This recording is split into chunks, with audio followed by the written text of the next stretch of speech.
oportunidade de apresentar as nossas palestrantes. A gente tem aqui conosco a professora Catarina Marcolin. Ela é professora na Universidade Federal do Sul da Bahia. Ela é bióloga com doutorado em oceanografia. Ela é idealizadora do blog Bate-Papo com Netuno, do qual faço parte também. E esse blog promove ações de popularização das ciências do mar e discute questões de gênero na academia. Tem tudo a ver com o tema de hoje, né? Temos a Gabriela. A Gabriela Lamego, ela é professora do Instituto de Humanidades, Artes e Ciências, professor Milton Santos, na Universidade Federal da Bahia. Ela é psicóloga com doutorado em saúde pública e ela desenvolve atividades de ensino e pesquisa nas temáticas de violência, gênero, comunicação e saúde. Então, eu passo a palavra, então, para a Catarina, para iniciar a apresentação. Como eu disse, fiquem à vontade em relação ao chat, vou desligar o meu microfone e minha câmera, mas podem me chamar se tiverem alguma dúvida. Boa noite a todos e a todas. Muito obrigada por estarem aqui para discutir essa sessão importante, como a Carla já falou. Agora sim. Bom, antes de falar sobre o nosso estudo em si, eu queria trazer um contexto um pouco mais amplo do que é estar em campo, né, para as ciências do mar. Né? Quando a gente fala em mulheres embarcadas, a gente está se referindo a mulheres que estão indo a campo para fazer uma atividade científica, por exemplo, mas não somente isso. Né? Temos outras mulheres que vão embarcar para, por exemplo, trabalhar, para exercer atividades profissionais que não estão diretamente relacionadas com ciência. Né?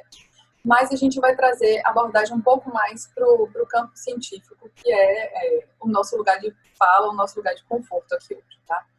Então, teve um artigo em 2012, onde esses autores eles encontraram que mulheres, de modo geral, tendem a ter menos atividade de campo que homens. E que mulheres também identificam com mais frequência a sua segurança pessoal como um fator primário para levar um assistente ao campo com elas. Que significa que a mulher tem receio de ir ao campo sozinha. Então, geralmente, ela precisa levar um assistente, geralmente um homem. Certo? Mulheres também tendem a contratar mais pessoas para cuidar dos filhos dela quando elas estão fora de casa, no campo, do que os homens, enquanto é mais comum que os homens deixem os filhos com as esposas. Certo? E esse mesmo estudo encontrou que tanto pesquisadores quanto pesquisadoras que se engajam em atividades de campo, eles produzem mais artigos e, portanto, recebem mais recursos para pesquisa. Então, para o pesquisador, o cientista, se engajar em atividades de campo é muito relevante para que ele consiga galgar espaços mais altos na sua carreira de cientista. Né? Então, esse é um assunto relevante para quem está na academia. E aqui eu trouxe algumas imagens de atividades de campo das quais eu participei. Né? Eu quero dizer que estar em campo, para mim, como pessoa, né, foi uma das coisas mais incríveis que aconteceu na minha vida, porque eu tive experiências fantásticas de encontro com fauna carismática, que é o sonho de todo biólogo, todo oceanógrafo, né? E pude crescer muito profissionalmente ao estar em campo. Mas, infelizmente, essa não é a realidade de todas as mulheres. E ouso dizer que não é a realidade da maioria das mulheres que precisam ir a campo.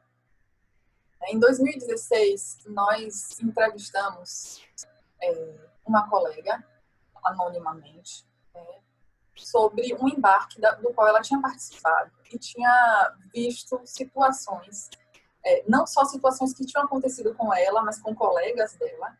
Então, ela relatou diversas situações de assédio, relatou uma dificuldade enorme para exercer liderança, e isso, inclusive, culminou com o comprometimento dos dados coletados. Então, o que impactou diretamente na vida daquela pessoa e de suas colegas, mas também os dados que estavam sendo coletados foram comprometidos porque havia uma dificuldade muito grande em exercer liderança. E a partir dessa história e de muitas outras histórias que nunca foram contadas, pelo menos abertamente, bem, então a partir dessa história e de várias outras, nós decidimos, dentro do blog Bate-Papo com Netuno, que esse é um assunto muito importante a ser tratado, e o nosso primeiro passo foi tentar mapear situações de assédio com mulheres embarcadas. Então, no finalzinho do ano passado, nós lançamos um formulário nas nossas redes sociais. Esse formulário ficou aproximadamente Ficou 51 dias rolando em várias redes. E a ideia desse formulário era entender melhor esse cenário e subsidiar ações para prevenir o assédio em barcos, né? De combate e de prevenção. A partir dessa primeira análise, eu vou dizer que esse estudo ele ainda é preliminar, porque nós coletamos poucos dados, mas ele já é muito alarmante. Nós recebemos relatos de 117 mulheres.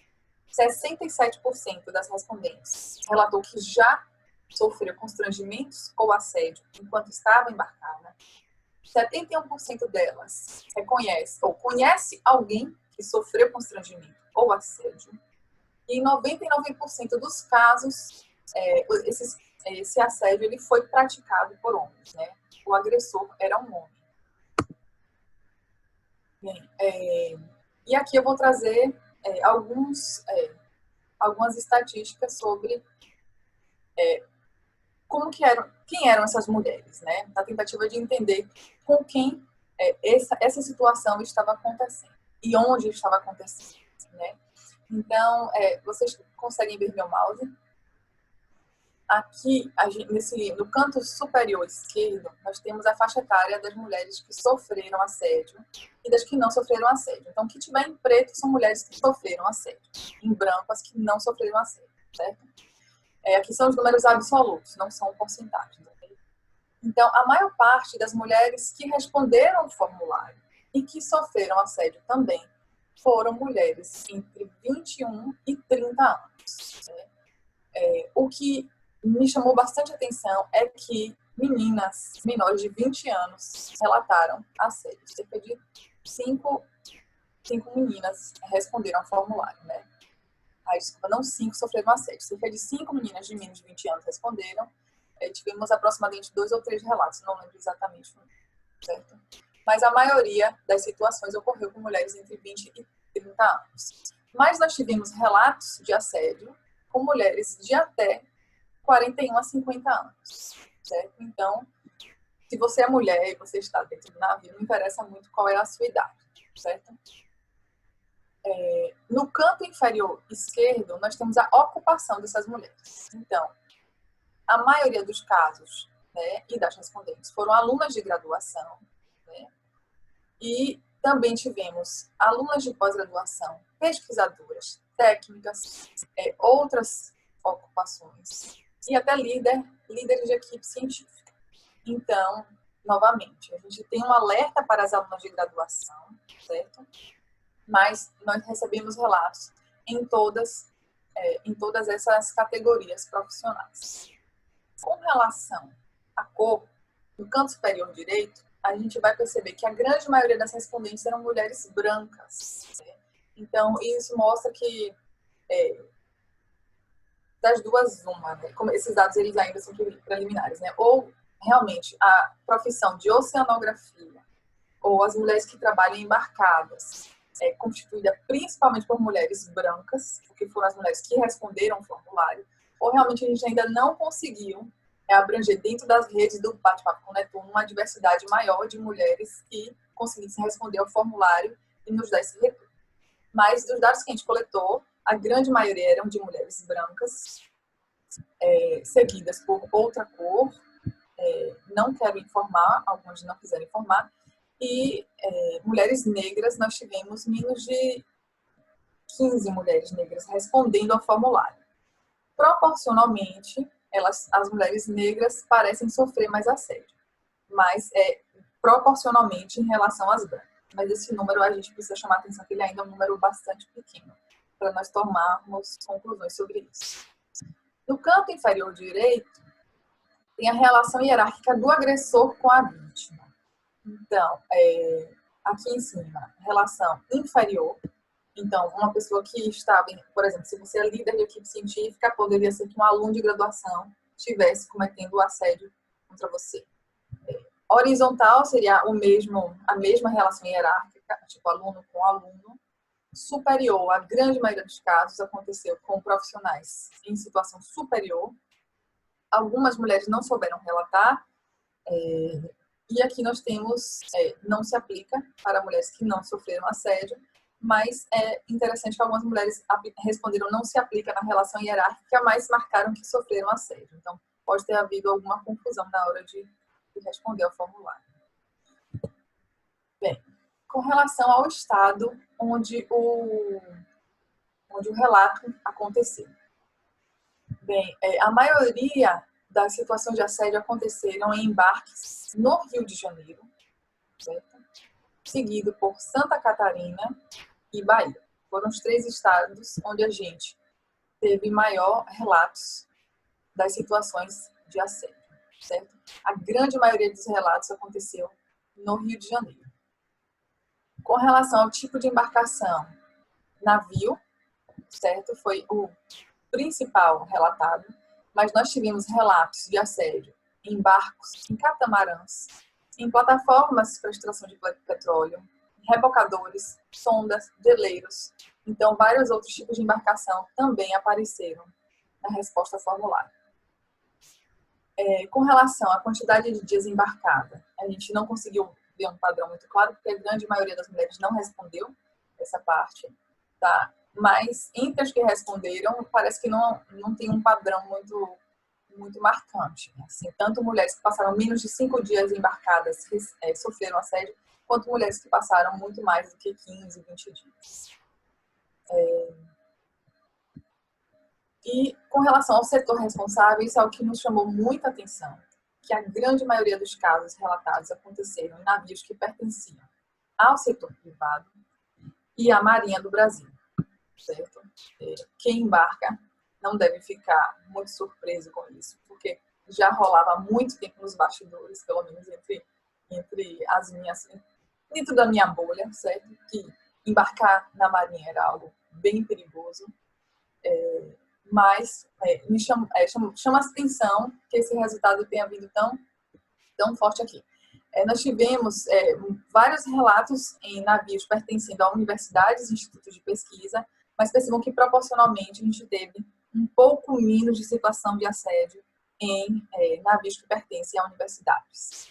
Nós tivemos relatos também em navios que pertencem a pescadores e em navios que pertencem a Petrobras.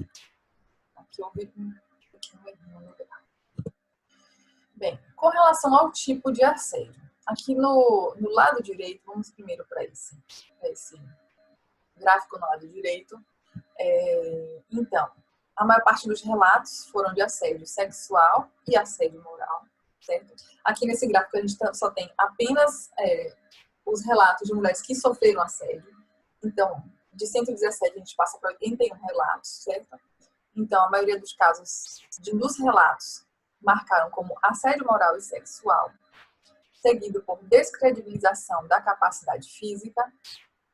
E o próximo na lista são vários tipos de assédio. Me chamou bastante atenção como a gente teve vários casos de mulheres que marcaram: quero marcar todas as opções. Isso aconteceu várias e várias vezes. Tudo que você tiver de opção para marcar, eu vou marcar. Tivemos também descredibilização da capacidade intelectual, dificuldade em exercer liderança. Algumas não quiseram informar qual foi o tipo de assédio. E quando nós perguntamos como se deu o assédio, a maior parte das situações se deu por meio de palavras, né, dirigidas à pessoa, seguida por gestos, toque, e tivemos um relato de estupro. Bem, 49% dos assédios envolveu profissionais em posição superior na hierarquia. A gente já tinha trazido o gráfico, mas eu quis trazer aqui a proporção, que metade dos casos acontece com alguém que está em posição superior. E quem foi o agressor? Isso também foi algo que chamou bastante atenção da equipe do Bate-Papo com Netuno, porque a gente não consegue traçar um perfil do agressor, mas nem de longe, porque pode ser absolutamente qualquer pessoa.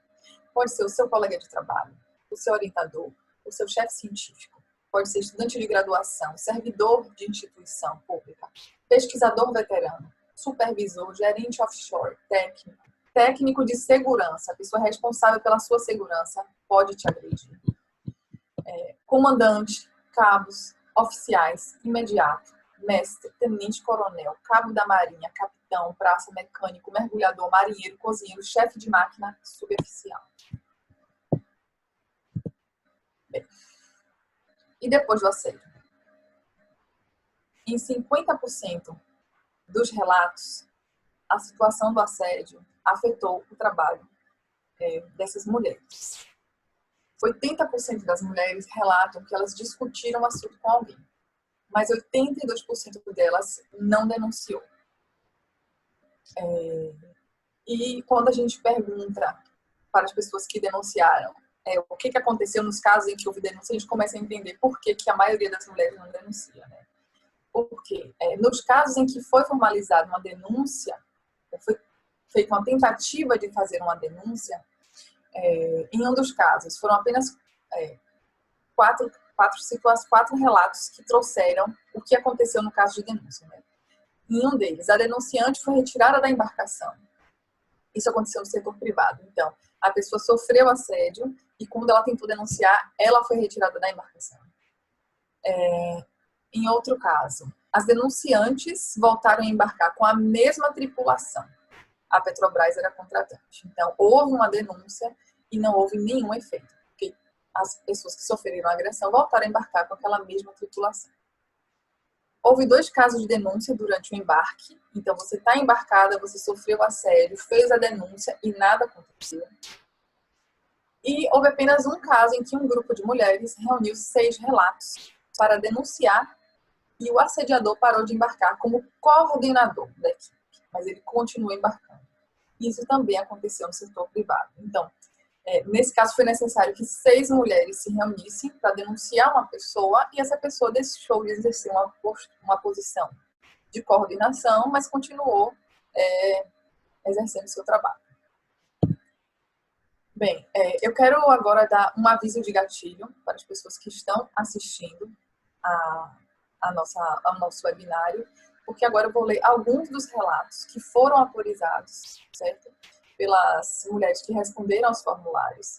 E muitos desses relatos são bem fortes, então é possível que, se alguém acha que vai se emocionar, já temos um aviso aqui. Se alguém quiser sair por alguns minutos e voltar daqui a pouquinho. Ok? Bem, esse caso aconteceu com uma aluna de graduação de menos de 20 anos que embarcava na Marinha do Brasil. Estava na sala com uma coberta e um suboficial chegou e falou: meu quarto tem uma coberta igual a essa, se quiser. Entre os impactos no trabalho, essa pessoa respondeu que não se sentiu à vontade de ficar na sala de trabalho sem a companhia dos meus amigos. Esse caso aconteceu com uma pesquisadora branca de 21 a 25 anos, também na Marinha, em Santa Catarina. Olhares, comentários e conversas nojentas. Ficavam duvidando da minha sexualidade e dizendo que eu não sabia o que estava perdendo por não ficar com homem, que era um desperdício, etc. Fora isso, um dos homens entrou no nosso quarto em tom de brincadeira, querendo dormir lá, e demorou para sair. Eles realizavam serviços terceirizados para a Marinha, e não foi feita nenhuma denúncia para alguém da Marinha, porque aparentemente aquilo é comum para eles, tanto para os oficiais quanto para os de cargo inferior. Todas as garotas que embarcaram comigo sofreram algum tipo de agressão. Outra aluna de graduação. O chefe científico fazia reunião com os pesquisadores e falava coisas como: vocês não podem usar legging porque marca a calcinha de vocês enfiada na bunda e fica provocando. Vocês não podem ficar na Praça de Armas com os militares quando não tiver nenhum pesquisador junto. Para completar, ele pisou no meu pé para dizer que meu tênis não era adequado para estar no laboratório. Sobre os impactos, ela respondeu que passei a maior parte dos dias dentro do camarote ou dando serviço e chorava quase todo dia. Quando o comandante soube do que os pesquisadores passavam, ele tomou atitudes com o chefe científico, que ficou irritado e não quis mais fazer nada durante a pernada. Esse caso aconteceu com outra aluna de graduação, também na Marinha. Um dos marinheiros tentou me beijar do nada.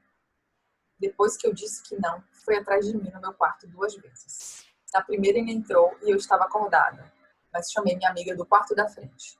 E na segunda vez eu já estava dormindo e essa amiga não deixou entrar. Eu já estava desconfortável por estar rodeado de homens. E depois disso eu não ficava mais sozinha. Estava com medo e doida para sair de lá. Outra aluna de graduação, de 26 a 30 anos. Rolou muito assédio moral pelo professor cientista-chefe. Ele nos esculachou umas 2 horas dentro de uma sala muito gelada. Comandante soltando piadinha. Um praça ficou pegando no meu braço e sussurrando no meu ouvido, mesmo mandando sair. Os homens da marinha nos olhavam como pedaços de carne. Uma sensação horrível. E entre os impactos no trabalho, ela relata que sim, houve impactos, pois era muito desgastante.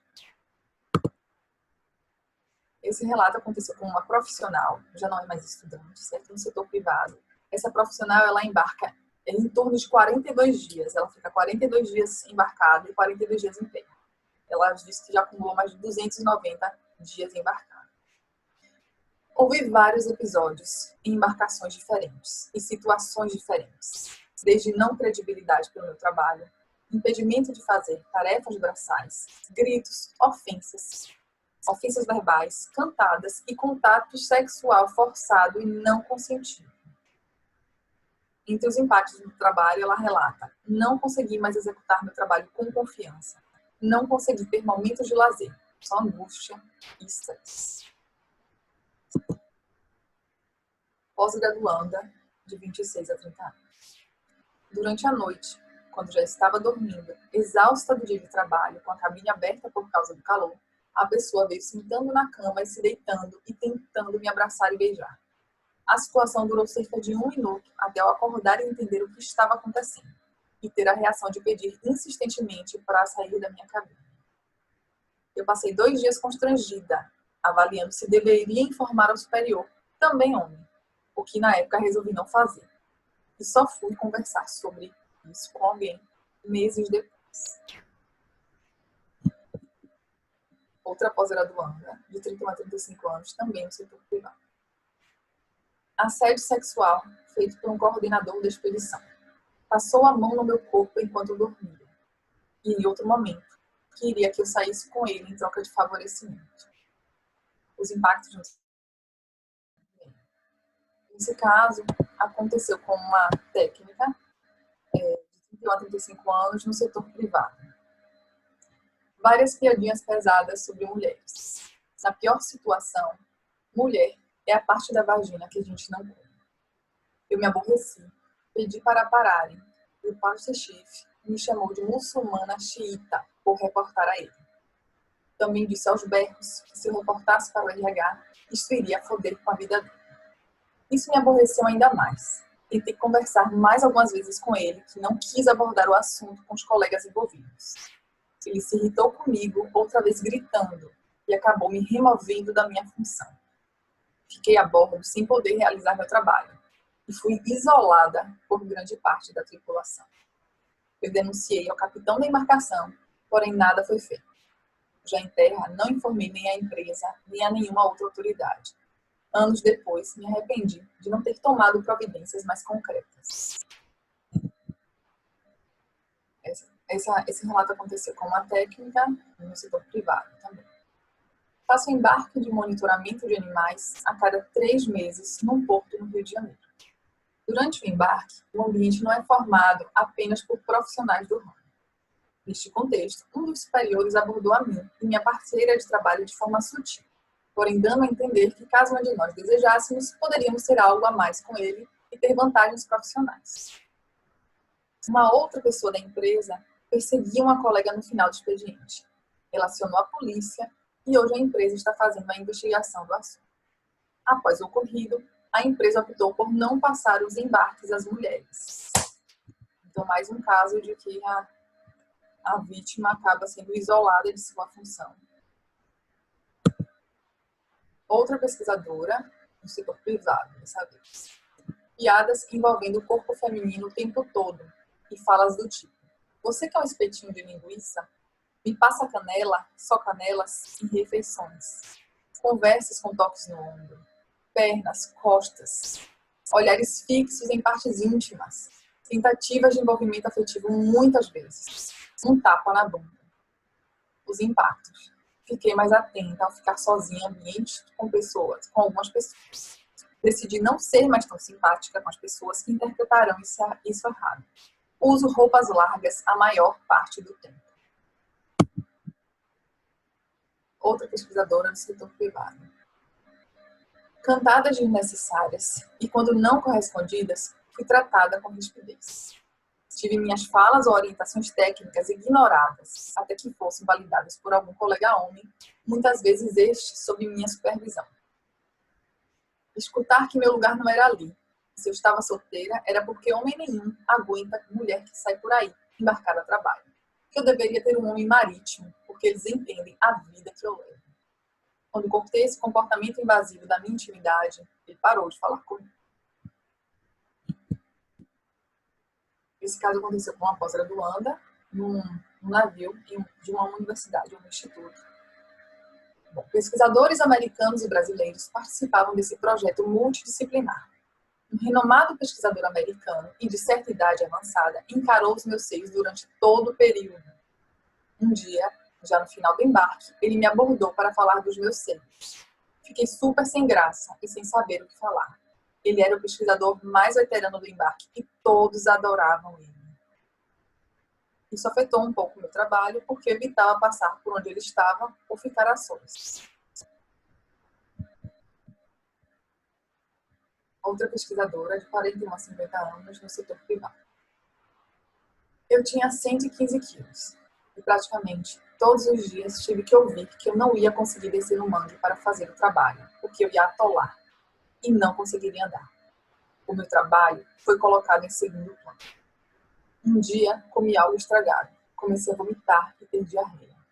O responsável pela expedição me deixou em uma ilha que mal tinha sombra com outra mulher às 10 da manhã. Só voltou para nos buscar às 8 da noite, porque eu, doente, só iria atrapalhar. Em outra expedição, já 42 quilos mais magra, porque em função daquele dia que me deixaram na ilha, eu resolvi fazer uma cirurgia bariátrica para nunca mais passar por aqui. Fui impedida de embarcar no momento do trabalho porque eu estava grávida e ia passar mal.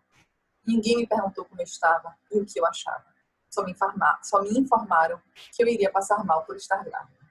Tinham solicitado para eu levar um ASA, mas nem consideraram que eu estava apta, segundo o médico do trabalho. Esse relato continua no próximo slide. Com relação aos impactos do trabalho, ela relata que não pôde exercer a função profissional e sobre denúncias não informei ninguém, pois fiquei com medo de perder os contratos. Não adiantou nada. Me mandaram embora nos 2 projetos depois desses 2 momentos. Mesmo no segundo em que eu estava grávida. Não recebi nenhum ressarcimento ou compensação financeira em nenhum dos casos. E esse é o relato do estudo. Estava bastante alcoolizada e fui conduzida por um militar até uma sala que não era usada. Ele me beijou, eu tentei sair. Falei que não, mas ele era mais forte. Existia uma poltrona na sala.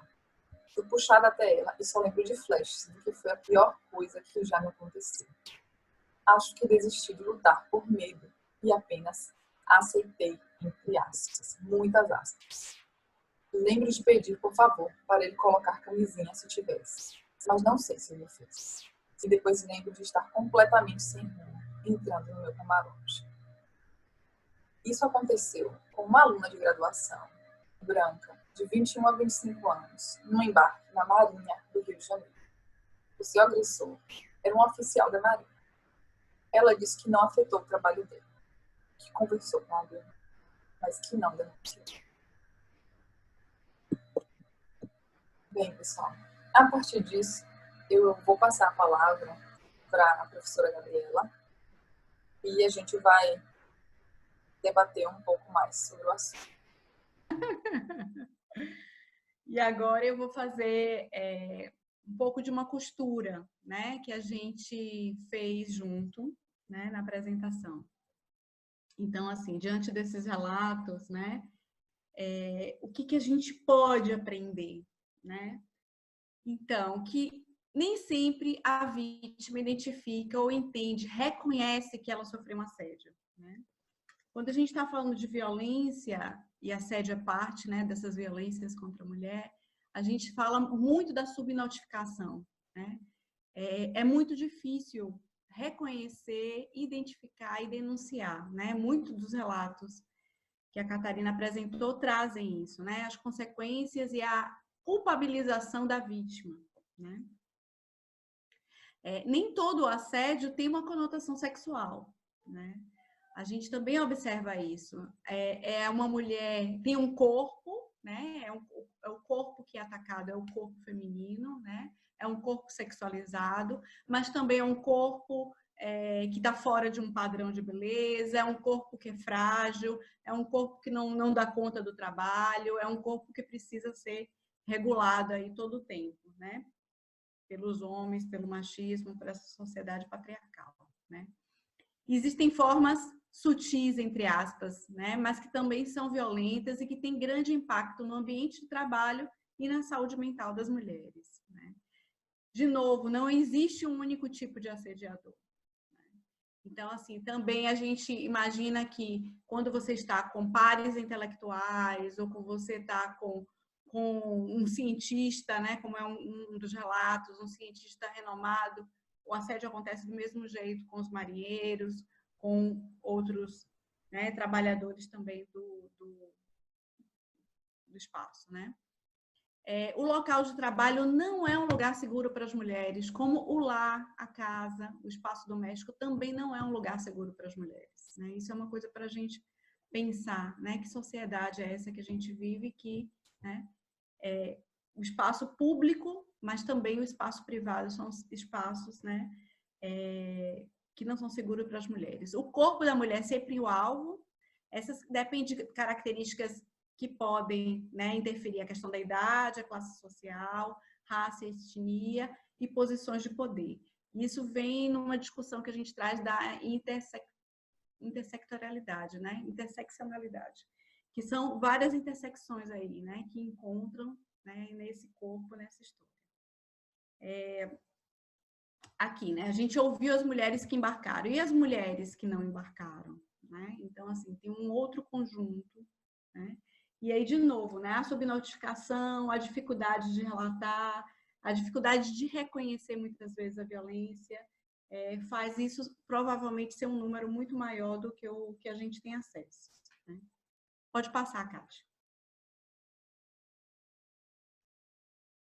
Algumas consequências, né? Insatisfação no trabalho, queda na performance, no desenvolvimento. A gente pode botar aí de novo culpabilização, né? Responsabilidade que é ela que é inadequada, impactos na saúde física e mental. Efeitos mais graves quando o assediador está em posição superior, né? E quando a vítima é mais jovem, isso é o que relata algumas referências aí. E até um abandono de carreira, né? A gente ouviu também um caso desse, ou, né, abrir mão de parte, né, de sonho, de desejos e projetos de vida aí, né? Uma perda de talento. Pode passar, Kátia. Então, o que fazer diante disso, né? Eu confesso assim que me chocou muito, né? Eu trabalho com a temática da violência contra a mulher, já tinha ouvido Kátia me falar um pouco sobre a situação das mulheres embarcadas, mas a gente ouviu os relatos, é chocante, né? Em que isso aconteça num espaço onde essas mulheres estão lá para desenvolver um trabalho, são capacitadas, né? Então, assim, é importante que a gente fale mais sobre isso, que a gente possa ouvir mais pessoas, especialmente profissionais que embarcam, né? E incluir os homens, né? Não é à toa que a gente está aqui quase 10 horas da noite com 100 participantes ouvindo, na grande maioria mulheres, mas também alguns homens, né? Poucos. Mas então é fundamental que a gente converse mais sobre isso, entender por que há tão poucas denúncias. A gente viu aí que há um jogo, né? Se fala, mas não é feito nada. Tem um relato de um cara que começa a xingar a mulher e dizer que ela vai foder com a vida dele, né? Quer dizer, é a denúncia dela, quer dizer, inverte a situação, né? Então, não reconhecimento do assédio, não acreditar que a denúncia tem efeito, não saber como denunciar, né? Medo de represália, de perder o emprego, de perder a oportunidade de embarcar novamente. Denunciar envolve reviver o trauma, né? Reviver essa situação. achar que tem algum problema com ela, né? Algo, porque a gente também vive isso, né? A gente vive numa sociedade que é você que atraiu, foi a forma que você se vestiu, você que não foi claro o suficiente, então as mulheres também ficam, né, com essas questões dentro delas e dificultando. Pode passar, Kátia. E o que fazer, né? O que fazer diante disso, né? Então, além de conversar mais sobre isso, promover cursos, oficinas, rodas de conversa sobre assédio em embarques, nos cursos de graduação e pós-graduação, né? Trabalhar com medidas seguras, como proteger, né? Se proteger, como proteger umas às outras, né? Promover campanhas educativas, cartilhas, explicando o que é o assédio, o que fazer quando se deparar diante dessas situações, exigir das empresas políticas claras sobre essas ações, promover um ambiente seguro para as mulheres, promover ações educativas rotineiras, né? Criar canais de escuta e ouvidoria, produzir questionários que possam avaliar os embarques, e a gente também está falando sobre isso, e que isso esteja claro, né? Que as pessoas possam identificar, que você fique atento não só ao que acontece com você, mas o que acontece no grupo, né? Pode passar, Kátia. E aí a gente trouxe duas falas aqui da Joyce Bert, que é uma autora que eu gosto muito, que fala do empoderamento, e ela diz que o empoderamento é como... Aqui aparece, tem uma partezinha que eu perdi aqui da letra dela, mas como um instrumento de luta social que possibilita o deslocamento da posição de subalternidade mediante a conscientização do lugar ocupado por sujeitos e coletivos na sociedade, né? Então, assim, esse deslocamento, ele só acontece a partir de uma consciência, né? Não de sujeitos individuais, mas de coletivos. E ela diz também que não existe o empoderamento no âmbito individual, se o mesmo não estiver articulado com uma mudança que afete todo o grupo social ao qual pertence. Então, assim, às vezes é muito difícil para uma mulher entender o que uma outra mulher reconhecer, né, a situação de violência. E às vezes até ser solidária, porque nós fazemos parte de uma sociedade que é uma sociedade patriarcal, com algumas características, né, que reforçam isso, isolam a vítima, né? Mas só há uma mudança mesmo quando essa mudança ela não é só de uma mulher que consegue alcançar um espaço de poder ou ser uma pesquisadora sênior, mas quando a gente vê uma mudança social com um grupo de mulheres, né? Quando esses espaços forem espaços também protetores e não ameaçadores para as mulheres. Pode passar, Kátia.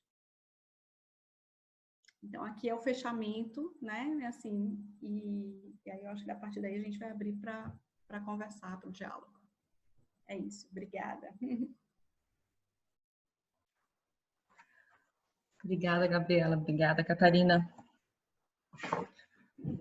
Vou ligar minha câmera aqui. Eu já conheci alguns desses dados, mas cada vez que é apresentado eu fico chocada. E a gente vê que são assédios em níveis diferentes, com variedade de pessoas, tanto as vítimas quanto os agressores. E a gente vê que é um problema que a gente precisa realmente pensar em soluções amplas, né? Eu anotei algumas questões que foram colocadas no chat. Bem no comecinho, alguém havia perguntado sobre o que uma vítima pode fazer, como que ela pode denunciar uma empresa, por exemplo. Eu acho que essa fala agora da Gabriela ilustrou bem que a questão é realmente a gente aumentar, talvez, a conscientização sobre esse problema e realmente ter esses momentos de conversa. Como a gente falou, são quase 10 da noite, temos 100 pessoas conversando sobre esse assunto. Então, a gente vê que é algo que a gente busca, né? A gente está procurando oportunidade de conversar sobre isso e melhorar a situação. Vou relembrar, então, aqui as participantes que a gente, por termos 100 pessoas, felizmente, fica difícil a gente manejar o microfone aberto. Então, por favor, coloquem suas dúvidas aqui no chat. A Jana também faz parte do Bate-Papo Netuno e ela também está dando uma assessoria aqui. Ela já respondeu a pergunta da minha colega Dani sobre os projetos se eram apenas embarcações brasileiras. E sim, a gente teve um único relato do exterior e isso é algo que a gente pensa em expandir. Isso seria muito interessante a gente ver uma realidade mais global. Uma outra coisa que eu queria pontuar aqui de dúvida, que talvez seja até uma dúvida pessoal minha, mais voltada para a Gabriela, a diferença entre um assédio e um preconceito e a violência para a mulher. Você pode ajudar a gente a entender um pouco mais esses termos? Preconceito, assédio e violência, né? Quais seriam as diferenças, né? Então, preconceito são concepções prévias que a gente tem, né? A gente vive uma sociedade muito preconceituosa com as mulheres. E, assim, ter preconcepções, né? Elas são parte desse movimento da gente de aproximar, de reconhecer, né? Então, hoje a gente tem acesso a discussões que a gente não tinha há algum tempo. Então, a gente tem que estar aberto também para quebrar esses preconceitos. Quando esses preconceitos eles se tornam são estagnados, né? Ou viram formas de eu me relacionar com o outro, formas aqui, como é que eu coloquei aqui? Papéis estereotipados, né? Então, uma mulher é incapaz de desenvolver esse trabalho, ela é menor, ela não pode gerenciar um grupo, né? Então, assim, aí já não é mais preconceito, né? E ele pode se fazer de uma forma que impeça essa mulher no desenvolvimento das atividades dela, né? A forma é uma forma de violência. O assédio é algo que é expresso por esse sujeito, né? Numa forma de agressão, que aí pode ser um assédio moral, pode ser um assédio verbal ou um assédio sexual, né? Então, assim, existe uma tipologia de assédio e de violências. Assédios são formas de violência. A ideia da gente discutir o assédio é porque a gente pensa na violência, geralmente na violência, quando a gente fala de violência, a gente pensa na violência física, né?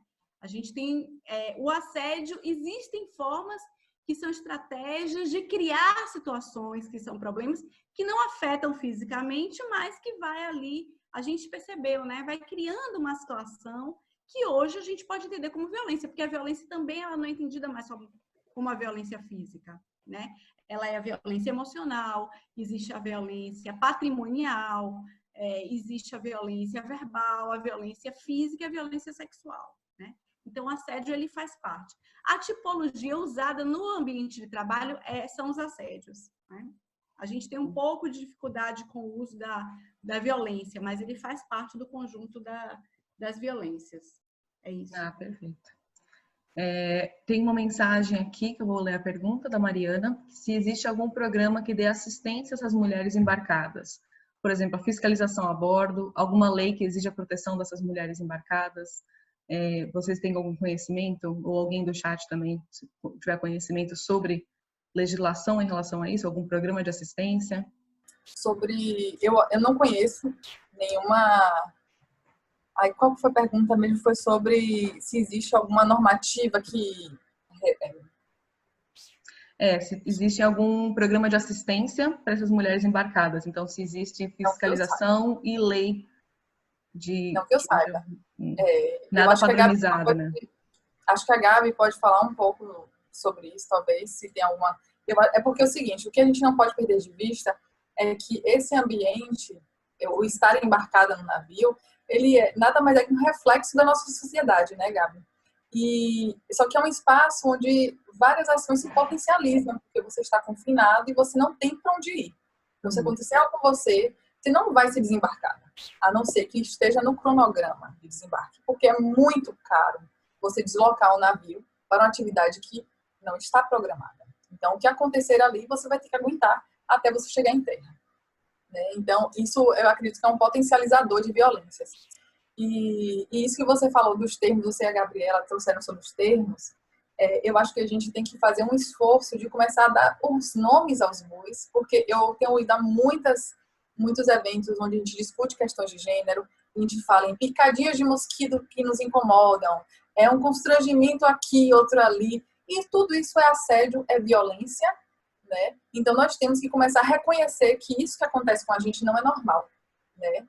Que é algo que precisa ser combatido. E, para isso, eu acho que a gente precisa dar o nome certo para as coisas.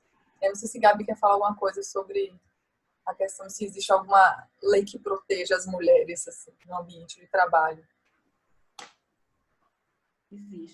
Existe uma legislação de assédio, né? Então, identificar, poder cobrar da empresa, né? Eu não sei exatamente nesse ambiente as particularidades. A gente está até conversando, né, Kátia, ontem sobre isso também, né? De fazer esse levantamento, de saber de experiências e tal. Acaba que fica como esse não território, como esse não espaço. A gente sabe que situações como essas acontecem nos consultórios médicos, na sala de aula, na universidade, né? Isso que a Kátia falou. Toma uma proporção ainda maior, e você falou essa coisa do confinamento, e eu fiquei pensando a gente na quarentena também está nisso, né? O que a gente tem visto dos casos de violência contra as mulheres dentro de casa, no espaço doméstico, como isso tem aumentado exatamente diante disso, né? Então, assim, eu não sei dizer especificamente, eu acho que essa é uma coisa para a gente, né, procurar, mas com certeza há uma legislação brasileira, a gente fez até um levantamento um pouco antes da apresentação no Congresso, né, sobre assédio no trabalho, por isso que essa é a terminologia, né? Isso pode ser encaixado como um assédio no trabalho, e aí tem penalidade para o agressor e tudo isso. Tem até um relato que o cara diz, você vai foder com a minha vida, né, se você fizer isso. Quer dizer, ele sabe, né? Mas é uma cultura machista que permite, que legitima, que encontra apoio, né? E que encontra na mulher esse espaço, ainda às vezes, muitas vezes, de cuidar desse outro, né? A gente ainda vê esse movimento, né? Como se, não, pode ser pesado demais, né? E não é, né?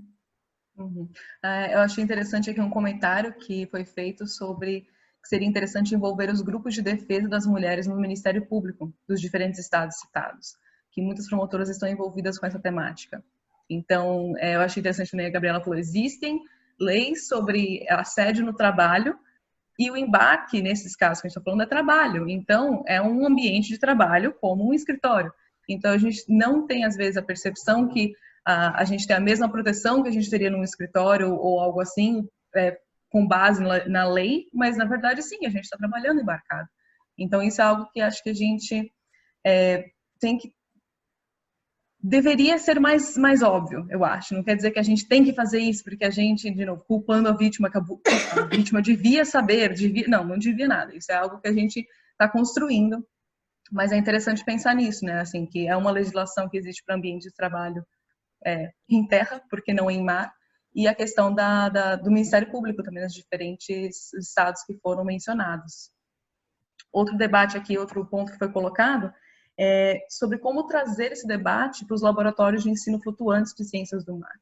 A gente viu que os casos de alunos de graduação foram muito grandes, a gente teve muitas respondentes, né, que eram alunos de graduação, mas vocês têm alguma sugestão específica sobre como envolver esses grupos? Então, em relação a esses embarques que são obrigatórios, digamos assim, por conta do ensino, né?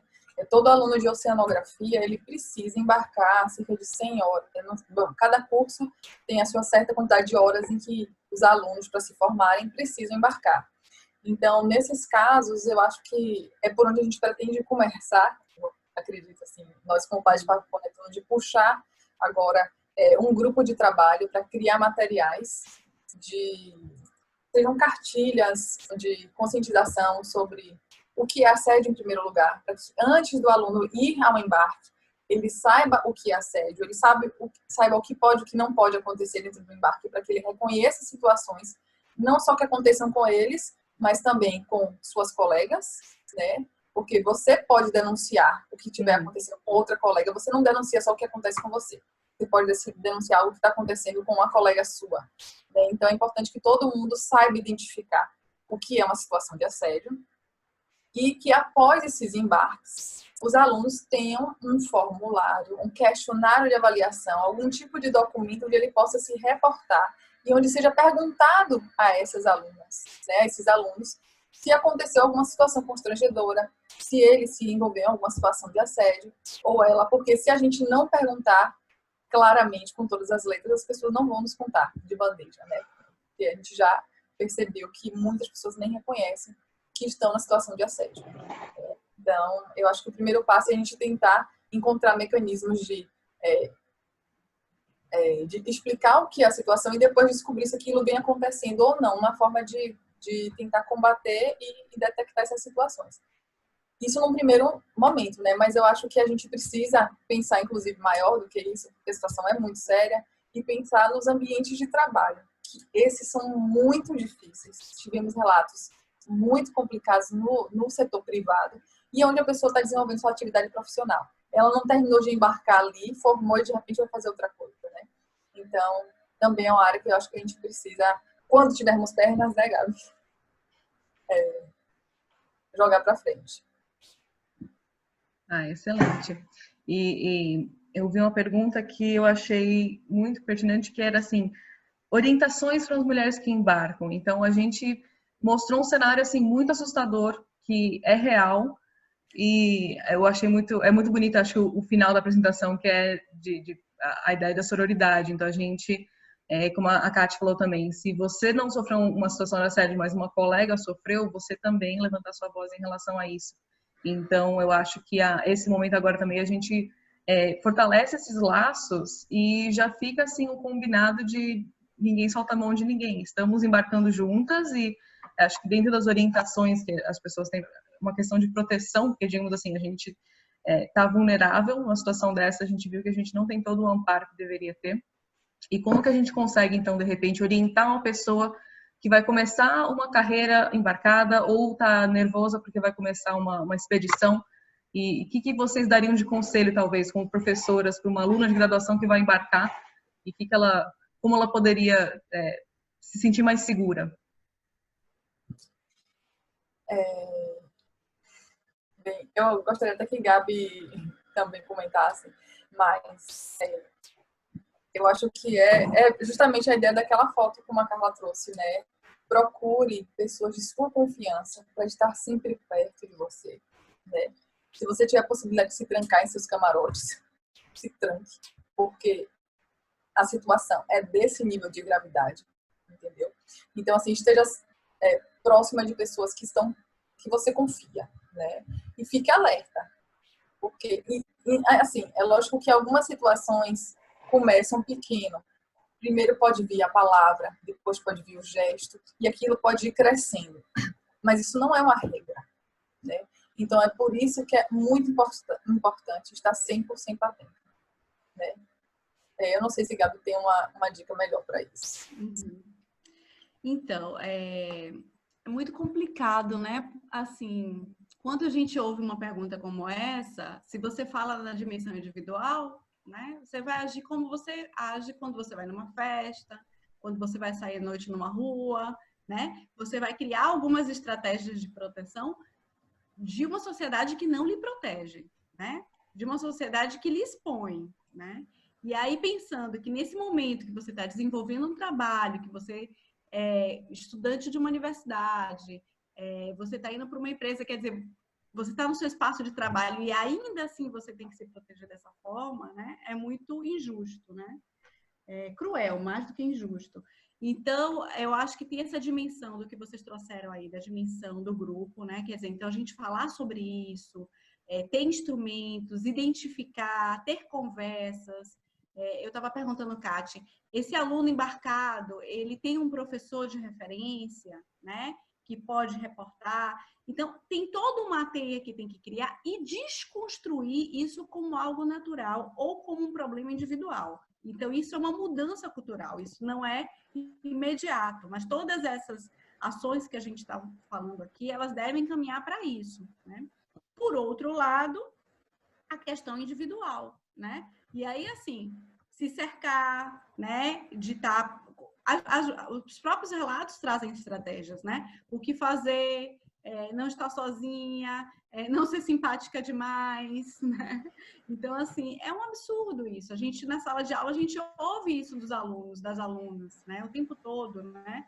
No contato com colegas, com professores, com espaço, na rua, né? Então, a gente está sempre, as mulheres têm sempre criado estratégias de proteção individual. Isso a gente sabe, a gente é socializado dessa forma, desde muito cedo, né?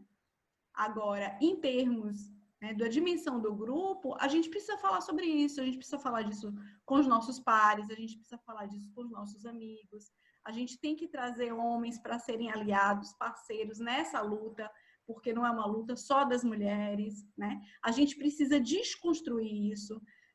Eu vi uma relação falando da questão da desigualdade de gênero que ficou muito clara para mim, né?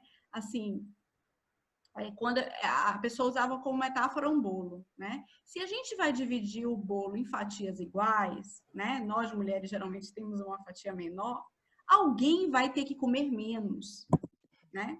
No caso, os homens, né? Então, assim, os homens precisam sair e reconhecer o lugar de privilégio que eles têm, né? Então, os nossos parceiros precisam abrir mão desse privilégio para que a gente tenha, né, direitos e oportunidades iguais. Então, a gente precisa falar disso nos espaços, né? A gente está levando isso para uma mesa, para a UFBA, né? A gente precisa de falar disso no congresso da UFBA, né? A gente precisa falar disso com estudantes de graduação. Essas temáticas, elas precisam estar presentes na sala de aula, né? Então, essas relações, elas se reproduzem e vão sendo naturalizadas. As alunas, ainda em sala de aula, ouvem isso dos seus professores, dos monitores, dos colegas, e isso vai ser reproduzido nesses outros espaços. Então, é um compromisso que a gente tem de fazer uma ciência, né, e espaços acadêmicos mais sensíveis, né, e que sejam protetivos, que não sejam ameaçadores para as mulheres. Perfeito. Eu vi muita gente comentando também a questão dos técnicos de segurança e que diversas vezes já ouviram um caso, eles falam assim, faz 30 anos que eu trabalho nessa área e nunca vi nada desse tipo. Isso não existe. E que seria, assim, um grupo essencial para trazer para a conversa, que seja um grupo que seja conscientizado e que seja um parceiro, obviamente, seja o pessoal da segurança. E a questão também de expandir, além de mulheres, os homens têm que ser parceiros nisso, eles também podem sofrer assédios, e a comunidade LGBT também é mencionada aqui nos comentários de que é um problema amplo, né? Então, assim, na condição de humano, você está vulnerável a uma situação de assédio nesse ambiente, por todo o contexto dele ser um ambiente confinado, pela hierarquia, pela cultura que já existe desse tipo de coisa. Eu queria também perguntar, falando assim, como trazer grupos diferentes, vocês pensam assim em estratégias de como que a gente pode trazer, por exemplo, mais homens para essa conversa? Então, eles sendo parceiros nessa empreitada, digamos assim, considerando que eles ocupam mais cargos de liderança dentro desse contexto? Eu acho que a gente tem que primeiro perguntar para eles se eles também estão sofrendo assédio, porque tem estudos que mostram que homens também sofrem muito assédio moral, especialmente no ambiente de trabalho, né? Eu acho que essa é uma forma de fazê-los se solidarizarem, né, com o que acontece com nós, mulheres. Isso também acontece com eles, lógico que em proporções absolutamente diferentes, mas eu acho que esse é um dos passos, né, ouvir os homens. Enfim, não sei. Sinceramente, eu não sei o que fazer, porque a gente tem 100 participantes. Temos alguns homens ouvindo, mas, lógico, proporcionalmente, eles são muito, muito menores. Agora, sim, esses espaços, eles são muito importantes. A gente pensa que não, mas a gente apresentou esses resultados no Congresso Brasileiro de Zoologia. E tinha muita gente assistindo. E um dos professores que estava assistindo nos parabenizou e disse que ele percebeu que ele assediava as alunas ali naquele momento assistindo a nossa palestra. Então, foi um relato que me chamou muita atenção, porque, como vocês, não sei se vocês perceberam, mas a gente tentamos incluir vários tipos de assédio, né? Desde a pisada no pé, o esculachar, até outros tipos de assédio, e às vezes a pessoa não percebe que aquilo é uma forma de assédio, né? O falar da roupa que você não deve usar, porque aquilo vai causar algo a você, né? Culpabilizando a vítima. Então, eu acho que trazer os homens para esse espaço para ouvir o que nós temos a dizer é o primeiro passo para, primeiro, que eles reconheçam potenciais situações em que eles são assediadores, que eles podem, enfim, dar um clique. Assim, tento ser otimista, né? Apesar da situação, mas, enfim, o que eu quero dizer é que a importância desse espaço de discussão, ela é muito grande. Eu acho que a gente tem que continuar fazendo isso, continuar falando sobre o assunto. Eu acho que é importantíssimo, né? Espaços como esse, e que primeiro a gente possa falar entre nós, mulheres, né? A maior presença são das mulheres, mas que a gente também não fique em espaços confinadas em espaços de mulheres, né? Então, que essas questões elas estejam transversais, que elas possam estar presentes em sala de aula, possam ser questões de pesquisa, né? As mulheres precisam ocupar lugares de poder, aquilo que eu estava falando da fatia do bolo, né? Então, quando as mulheres elas também não estão ocupando esses espaços são ocupados pelos homens e para eles é natural, eles sempre estiveram nesses espaços, né? Mas existem aí também uma masculinidade que é tóxica, né? Então, homens mais frágeis, homens mais femininos, né? Tudo que a gente não vê é que está muito mais difícil de ocupar, né? Imagine uma mulher transgênero num espaço como esse, né? De embarques. Então, assim, não é porque não existe, né? É porque essa pessoa foi interditada, né, de estar ali, né? Por todas essas dificuldades que a gente está colocando aqui. Então, é isso, né? Eu acho que a gente trazer esse tema, a gente também reconhecer que esse não é um tema, não é uma medida de proteção nossa, não é um comportamento que a gente precisa aprender a desenvolver para se adaptar. Não, né? Isso é violência. Por isso a gente nomear, por isso a gente falar disso, né? E eu acho que são passos que a gente vai dando, né? E vai criando mais consciência e trazendo parceiros para isso mesmo, né? Mas pense que para os homens é mais fácil minimizar, né? Porque eles não sentem isso exatamente na pele, né? E aí é o nosso papel também trazê-los para isso, né? Ah, perfeito. Aqui, né, no chat tem tanta informação interessante, tantas sugestões. Eu anotei aqui também a questão do Comitê de Ética do Servidor Público, que também pode ser um caminho bacana para a gente envolver e conversar sobre o assunto, né, que é um dos caminhos para a gente atingir outro público e realmente a gente trazer a discussão para outros momentos. Como as palestrantes falaram, a gente vai ter uma mesa redonda no Congresso da UFBA sobre o assunto, sobre assédio em trabalhos de campo em geral, então, além dos embarques também, né? Então, questão de trabalhos de campo de geologia, oceanografia, biologia. E eu queria ressaltar aqui também que dentro do chat teve um momento de discussão muito interessante sobre a questão de gravidez e as mulheres embarcadas, se pode ou não pode, e a questão também que se a gente pensar que o grupo, a faixa etária que a gente mais teve respondentes é justamente de 20 a 30 anos, 20 a 40 anos, que é mais ou menos a idade em que a mulher ela tem filhos. Então também é uma questão de mais um desafio, digamos assim, né? A questão da mulher, mãe embarcada e esse tipo de assunto. Então acho que o que eu queria trazer assim desses pontos que eles levantaram do chat, a gente vai considerar todos, então a questão da gravidez, a questão de embarques internacionais, se são brasileiras embarcadas em barcos brasileiros, embarques internacionais, etc. A questão dos caminhos que a gente pode percorrer, então quais comitês, quais grupos a gente pode seguir, diferentes grupos também de tipos de embarcação, então a marinha mercante também, os navios de pesquisa, como a gente já fez bastante nesse levantamento, foram da marinha também, que foram muito, tivemos muitas respostas em relação a isso. Então, só para encerrar, queria de novo agradecer a presença de todos, foi muito enriquecedor.